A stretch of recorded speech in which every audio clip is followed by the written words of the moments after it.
the Rangers Journal now.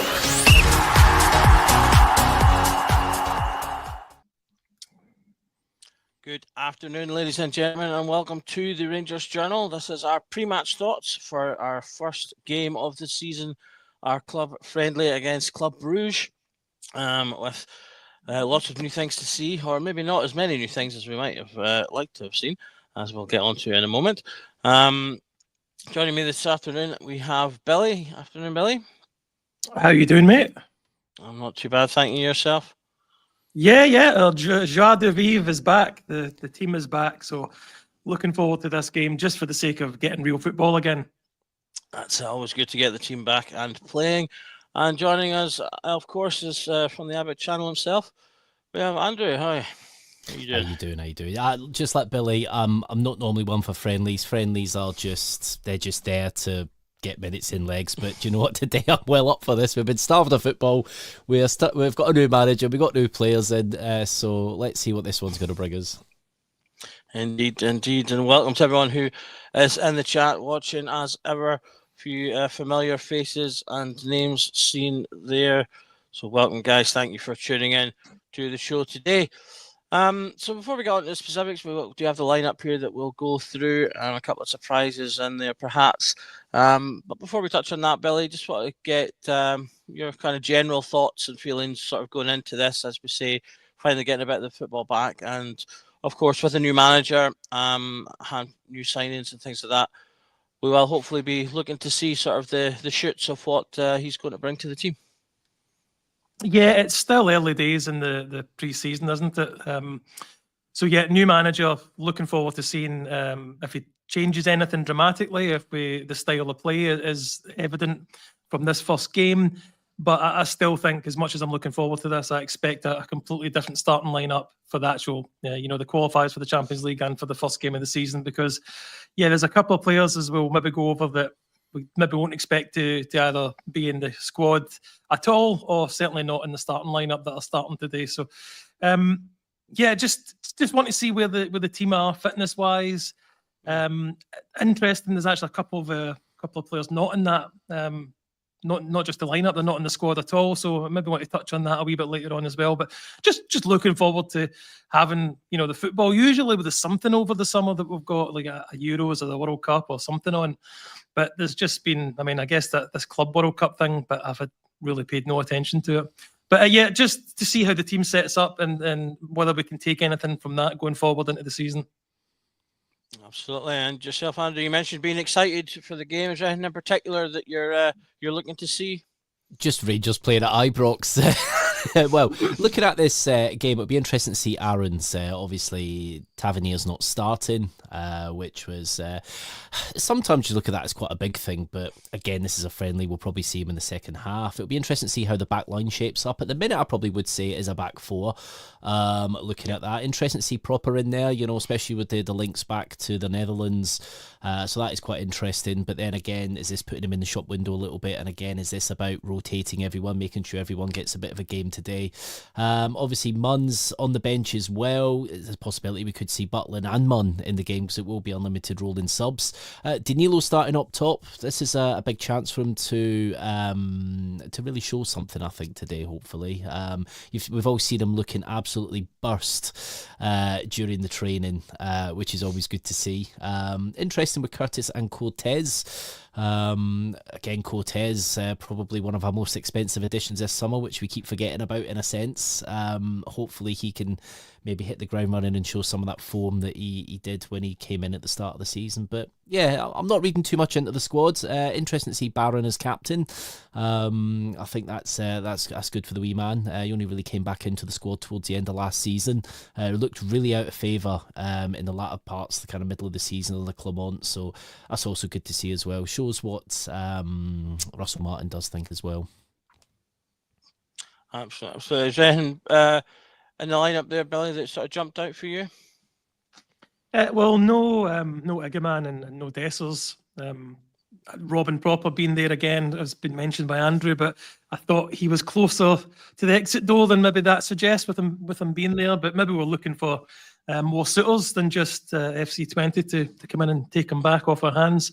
But I never get too worked up about pre-season starting lineups. It is just about getting minutes and legs, isn't it? So nothing. I mean, Cortez as well. He needs to really hit the ground running. So I'm glad that he is actually starting today, and we can hopefully see a bit of him. But Barron as captain, that's something I'd like to see going forward this season, especially if Tavernier is going to be phased out a little.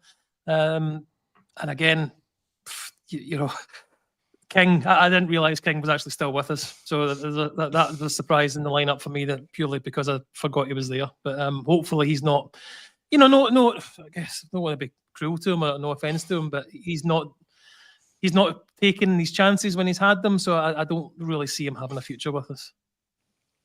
Yeah, just before the pre-match, I was on the phone to my pal, and I'd asked him if he wanted to know the lineup, and he was like, "Oh, I'll try and guess it." And going through the defence, it was just like, nope.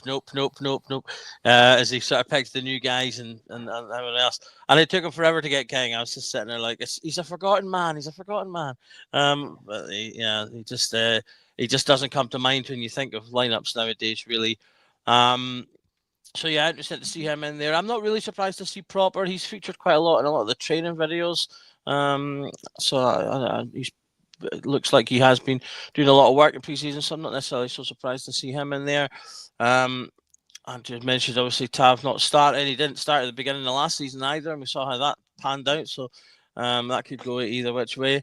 Dowell, no one mentioned him. I'm a bit surprised to see him in there, to be honest. But I would have thought maybe Dio or Barami would have got the nod, but presumably we will see them off the bench at some point. Happy seeing Curtis. I totally agree with you, Billy. I was spent the entire of the last 5 weeks of the season last year in my lowdowns going, I hope Curtis Cortez starts so we can see some minutes from him. And that never happened. So I'm happy to see him, to see what we're getting there. And then good to see Curtis getting the nod in. But we can see the rest of the subs there: Butland, Munn, Tavernier, Diamandi, Barami, Redman, Fernandez, one of our new lads. You'll know when he comes because he'll be the one whose head is sticking through the top of the subs gantry. Did you see the photo of when they had him, Aarons, and Rothwell together? He's just absolutely massive. It's not even funny. I do love the fact as well that that someone on Twitter, I think it was the legendary McSunis, I think, made him even bigger. And to be fair, I still thought it was the same picture. So do you know what we could do with a defender like that? That just when a ball comes into the box, and we've got somebody that can just header it away cleanly. I think we have lacked a bit of height in. You know, you look at the way that Scottish defences build themselves up. They don't have a lot of money, so it's good to see. Well, you know, you see, look at a team like Livy, for example. They'll always have, you know, really good 6'4", 6'5" defenders that when you do get a ball in, they're just heading it clear all day, and that's something. Obviously, you can look at a defence that can play with the ball at his feet, but it's nice to have someone that might just be able to just leap higher and just header something clear. So yeah, all for that, all for a bit of height. Absolutely. I think it could be quite interesting. Obviously, if we get in Cody and Jigga, both also quite tall lads as well, so can end up with quite a set of units in the back. But as it is, we've obviously got Proper King. You touched on, Billy, that I think most people would be in agreement with you as well that. It feels like kind of like he's run his course for Rangers. He's obviously had chances. He's not really managed to get into the team for any length of time. Is this just the other guys weren't fit and so he's taking up a space, or do you think he's got one last chance under Russell Martin? Every manager says when he comes in, all the players have got a chance to impress me, and fair enough if he's given that chance. I don't see. I just, maybe his position. I think he was playing in midfield, wasn't he, when he was playing for the reserves or the under-21s? So it could be a change of position would help him. But the manager's got to have all these players fit, because we don't know what's going to happen over the next couple of weeks before the qualifier. He might have to rely on some of these players that we personally don't maybe want to see there. So again, no harm with him coming in and getting a starting lineup. I'm just genuinely surprised because I didn't think he was there anymore. I think I just assumed his contract had ended at the end of the season. So that's when I say I was surprised at him being there. It was just based on that. I didn't realise he was still here. There was all the talk of him kind of leaving, and I think I just maybe mixed it all into one kind of thing. So no, I mean these players, want to see a lot from them today.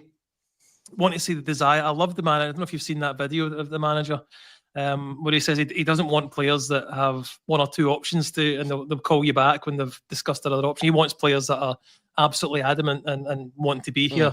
So we need to start seeing this in the team because, for too many seasons, we start slow, we go a goal behind, especially last season.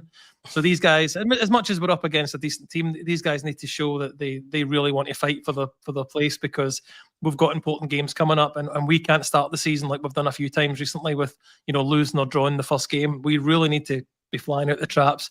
The manager's going to be under pressure. He's not the one most people wanted. And I'm sure he knows that.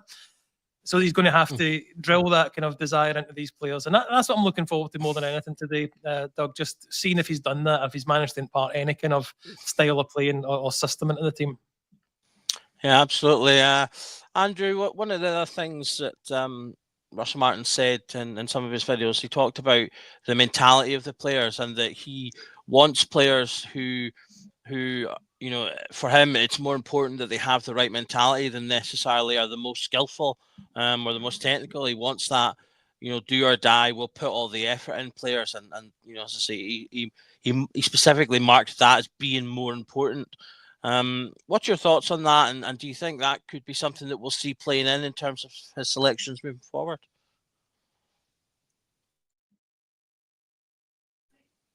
I think you're on mute there, mate. Yeah, sorry, I would do that. You can tell it's the pre-season. First one of the season. First one of the season. Hey, you want your money on me? Yeah, I think it's a bit of a catch-22. We've seen plenty of times in recent times where we've had players play very averagely for us, go elsewhere and play really well, which kind of shows that they've got the ability, but just maybe not that mental strength to be at a club like Rangers. I think being at Rangers is completely different to being anywhere else. Don't get me wrong, you can't just have a team. You could pick 11 people from the stand that have got the right mentality because they're Rangers fans, but it doesn't mean that you're going to have a phenomenal side. So it has to be a kind of mix. You do have to have that experience in there, and I do like the fact that we have been going for a little bit of experience with this kind of in the window, especially with players like Rodwell that have played around a little bit and do have that bit of experience. As I say, it is a bit of a catch-22. I want people to die for the club, and don't get me wrong, I'm a Rangers fan, I will say that. But you do want to see people that are absolutely busting a gut. If we're having a bit of a bad run, you want to see people breaking themselves to try and get that 95th minute winner. As much as talent can get you, talent is what makes you a footballer, but it's having that desire as well. And I think it needs to be a little bit of both. And don't get me wrong, I completely agree with that mindset. You look at pre-season last year, it was a honking pre-season. It wasn't great at all. And I think it kind of set the tone for the way that the season started a bit. Granted, we started okay at Hampden, bar the Dynamo game, but that, again, referee nightmare. If we could make a little bit of a statement today, I know it's a friendly, but go out, score a few goals, and look really sharp. Then I think it will just give the team a little bit of a mental kick, and I think it will set the tone quite well. That's what I'm just hoping for. A good few goals, and give us something to shout about. We've not had much to shout about over the past few years. Yeah, we've had a few old firm wins last season, but end of the day, we still finished 17 odd points behind. Let's just win. Go out there, win. It's a friendly, but go out there, win, and just show us what you can do, guys. That's all we ask for. Absolutely. Billy, you touched on Barron being set as captain here. Cameron in the chat says, does Russell see more of a leader in Barron than Raskin? Do you put too much into that in terms of one, say, for example, one over the other? Obviously, I think we've all touched on the fact that we expect Tavernier to play less this year with Adams having coming in. So, if you take him as club captain and then the on-pitch captain will be the thing to discuss. Do you think someone like Barron has a chance to make that role his own, or is this just something he's been given for a friendly? It was kind of a strange one when you're looking at it, because obviously Raskin has been the captain last season on a few occasions. Is it the contract situation? Is he not signing the contract? Is it because he's going to be leaving?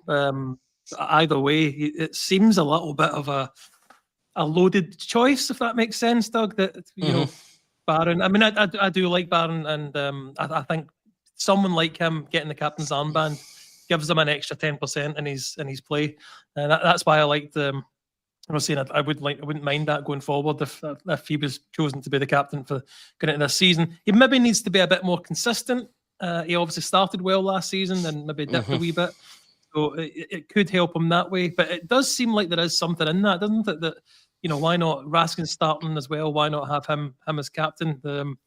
It's an interesting one. I hope maybe somebody asks the manager. As much as he'll probably not tell you the full story, you might get a glimpse of something going on in the background of why he hasn't chosen Raskin as captain today. And I don't see him, they probably both will come off at halftime and Tav will come on and take the armband. So I don't even see it being something that's swapped between the two of them during the game. Andrew, Billy touched on the possibility there that, maybe there could be the contract aspect. Could it be viewed the other way around in that we'll give Raskin the captaincy earlier on and say, look, this is what you could be getting if you stay? Any thoughts on the sort of the captaincy debate? Yeah, I guess it's always a possibility. If you are going to change captaincy, it is probably the best time to do it because it's the start of a new era. So it would kind of signify a new era. So I do understand that. James Tavernier's still here, and as much as he can split the fan base, and to be fair, he is at the time of his career now, he has slowed down a bit and does need to wind his career down a little. He's still been a phenomenal player for us, and yes, he's made errors every season, but we saw him under Gio being absolutely fantastic. So I don't know if he doesn't take the captaincy off Tav this season, then I think it'll be split for the games that he does play. Maybe, I don't know.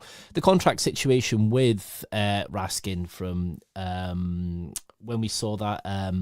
Sorry, it was Instagram, wasn't it? With who was it? It was Leon Balogun said to him, sign the contract.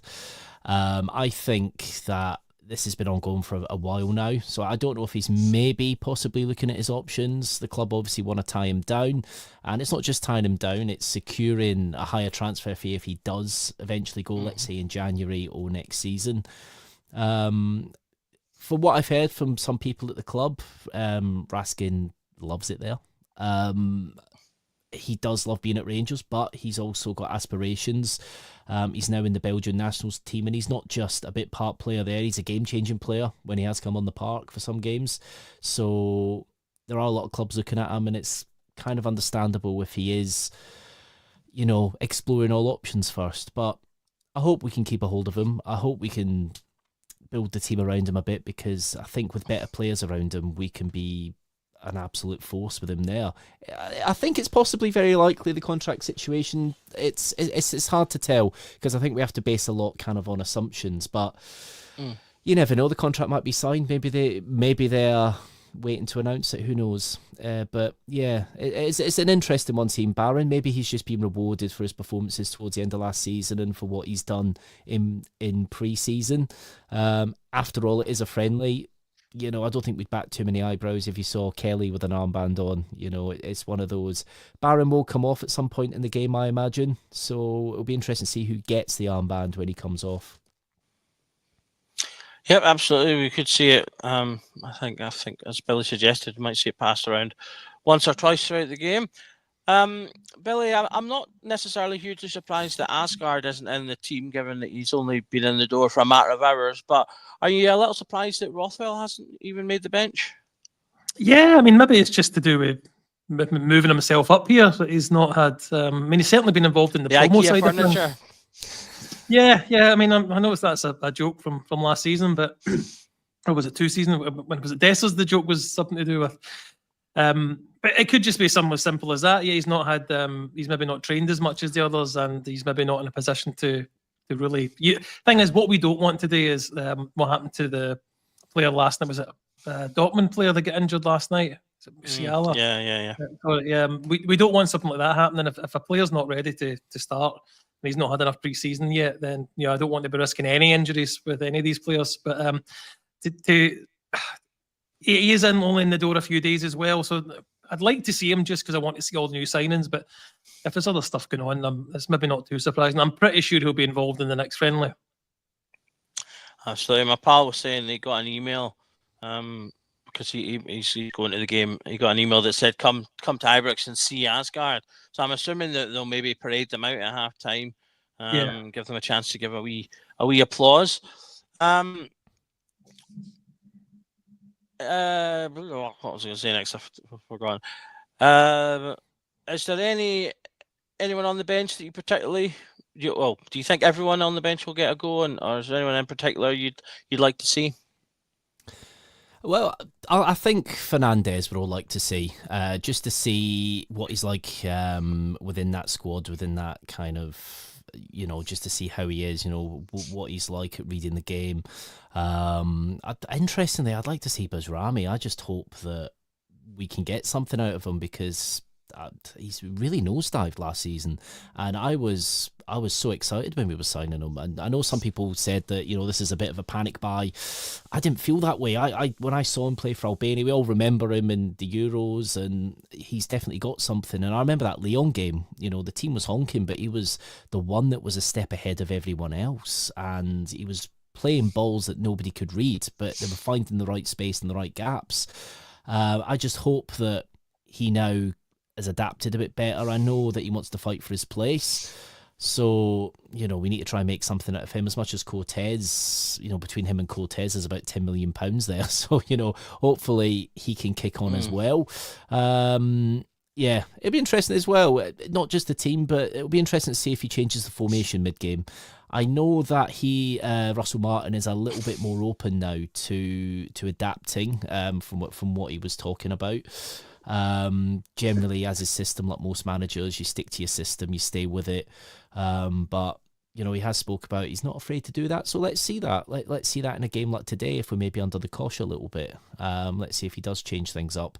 It will be interesting to see if we do get an indication of the formation he's going to use going forward. But again, it's early days. We've had one closed door game, so we don't even know how that one kind of lined up. But yeah, no. Again, today, the things you want out of this game: no injuries. You want to see everyone getting a nice little run around, get everyone up to speed a bit better. And, it'd be nice to even see Mason Munn back between the sticks as well. It's possible you might see all three in goal, but, who knows? Again, it's about getting a little bit of time, a little bit of everything in everybody's legs. And it'd be interesting to see if Tav comes on, if Aarons remains on. Maybe will Tav go centre-back or will Tav go to midfield? That's another thing as well, And again, it'll be interesting to see how Kieran Dowell plays after his stint at Birmingham. So, will that have improved him slightly, being in a squad challenging for the title there? And I know it's a different level. I know it's a different stress and a different pressure. But, he was wanted by Birmingham. So it'll be interesting to see, can we get anything out of him? Hopefully we can. Absolutely. We've got a wee question in the chat here from Cameron asking what position is Josh Gentles. He's a centre forward mainly, but he can play sort of centre attacking mid as well. So he would be presumably come on for potentially Danilo at some point during the game if he comes on. So yes, so sort of attacking mid, centre forward. Billy, we've touched on Barami there and wanted to get more from him. I do think he finished the season stronger than he had done. He had he had good performances in a functional sense, I think, in a few games, particularly some of the old firms where I thought he did well in terms of sort of marking and covering in the midfield. We are getting linked with a lot of players sort of across the attacking berth of midfield. Asgard is apparently going to be playing as a central attacking mid. We're getting linked with a couple of more wingers. There's the boy from Crystal Palace who might potentially come in on loan. There's another guy as a potential purchase. given that we seem to be getting linked with a lot of players in that area, do you think does that put Brahmi under more pressure? Is he at more risk? Do you think that increases the chances he leaves, or is it just a case of having plenty of players to challenge for positions to keep the levels up? He just looked like he doesn't particularly like being with us. Spoiler alert if you've not seen The Prestige, but so turn off now. But I feel like he's maybe got a twin brother who's just not very good at football, and he sends him in sometimes because Andrew's saying he could play fantastic and lift the team, or he can be non-existent, and we can't carry that. We need to have a player, especially going into the Champions League qualifier, that is that level all the time, and will make you'll be the game-changing type player. So yeah, for me, I think if we can get a buyer for him, I think it probably suits all parties that he moves on. That might be the issue because he didn't particularly have a great season last year. But yeah, we do remember him from the Euros. Was it the fastest goal scored or whatever? It was against Italy, I think. So that was on his highlight reel before he joined us. But he just doesn't seem to, whether it's not clicking with the players or whether it's not clicking in the league. Because you can't even say, he was always good in Europe and rubbish in the league. It seemed to just go back and forward, and it could be half to half sometimes. So the players we'll been linked with in that kind of position, and obviously with is it Asgard or Osgard? I don't know how you pronounce his name. That's a similar kind of player in there, and obviously we're quite excited about him coming in. So I wouldn't be surprised if we try to move him on, Doug. Yeah, there was a couple links at the beginning of the window, but they've kind of gone a bit quiet now. Plenty of time left though for that to reignite. Got another question in the chat here from Dado. How are you doing, Dado? Thanks for tuning in as always. What's the winger from at Crystal Palace? So it's a young winger. He's about 22. It's forgive me if I potentially mispronounce this, but it's Jesarun Raksaki. You can look him up. It's RAK-SAKYI. So he's predominantly a right-sided winger. He didn't really play very much for Palace. He is a young lad. From what I've gathered, he's a little bit maybe off the pace of being a first teamer for them, but is considered to be very talented, valued over 10 million. So it would be a loan for him if we are going to make that happen. And probably, I imagine, just a loan on its own. It wouldn't be. I doubt we would get any potential options, but maybe, I don't know. But that was what that latest rumor was for that one. Do you know much about him, Andrew? Is he a type of player that excites you, or was he one that you've not heard of before? Not really heard of him, to be fair. I've seen a few games with Crystal Palace last year, and I didn't really see anything of him. Didn't really know too much about him. But what excites me is the fact that we are looking to really bolster the depth of the squad. We've not exactly been threadbare, but we've been threadbare of quality.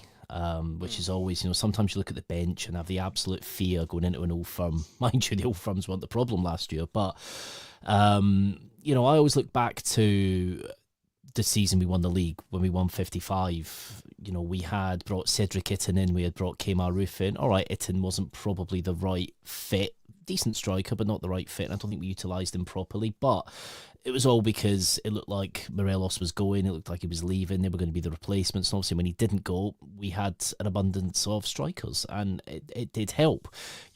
Having competition for places is key. It keeps everyone on their toes. If you're, for example, a Bajrami, not to single him out, but if you are a Bajrami and you've got no competition for your place, you don't have to be kept on your toes. You're going to be playing every week, and that's something that we do need to have competition for places. Now, we're not always going to be able to buy everyone for these positions because of the financial situations with PSR and things, but bringing in a few loans, it can't hurt.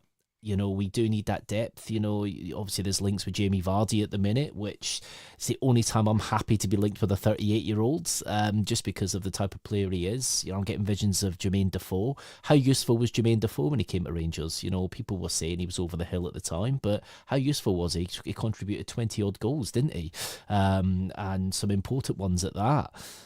This is what we need. This is what we need to do. We actually do need that quality and abundance.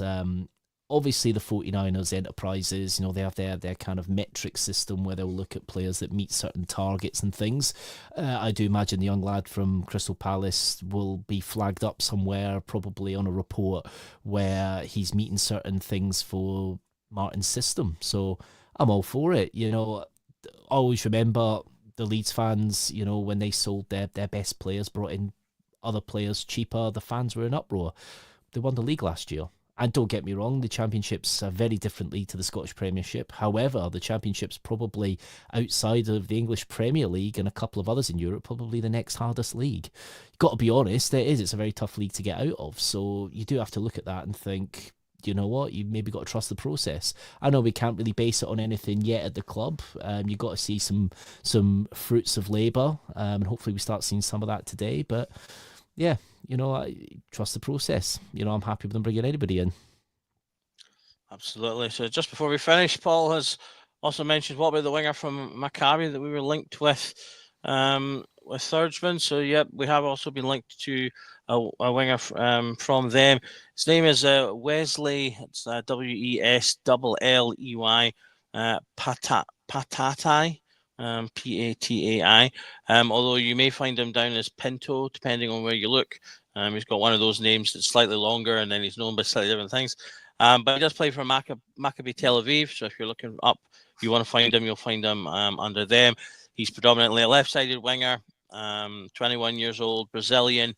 He is someone that we are looking to potentially purchase. He's more within our price range. Again, he looks quite exciting as well. 39 appearances for Maccabi last season, 14 goals and 9 assists. So if he can come in and perform like that, I think we'd be very happy. That's about us for time. Everyone will obviously want to get ready to watch the game, so we'll not take up any more. Just before we go, though, I'll get predictions from you guys. So, Billy, what's your score prediction for the day? Oh, difficult to say, mate. I think we'll draw. I'm going to say 2-2. 2-2, okay. And yourself, Andrew?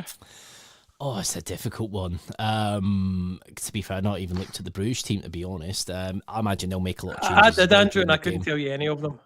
Oh, there we go. That's all right. Was Mignolet not in goal? I'll have a look again. There we go. A legend in goal. Yes, he is, Doug, yeah. There we go. So one person we know at least. Do you know what?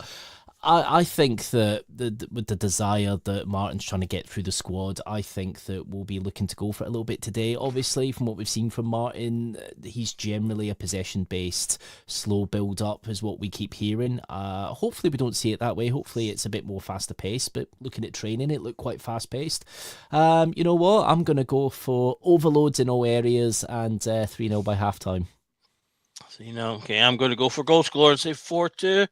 I want something nice and exciting, so I'm just going to go crazy with that one. So this just leaves me to thank Billy and Andrew for joining me today. Are we coming back for a post match as well, I believe? So if you want to tune in, I think that'll be about 4:00. Then do come back for us to have a quick review of the game, and obviously we'll talk about it in more depth on Monday night's pod as well. Thanks everyone for tuning in. Enjoy the game, and remember that every night is a Rangers Journal night. Thank you.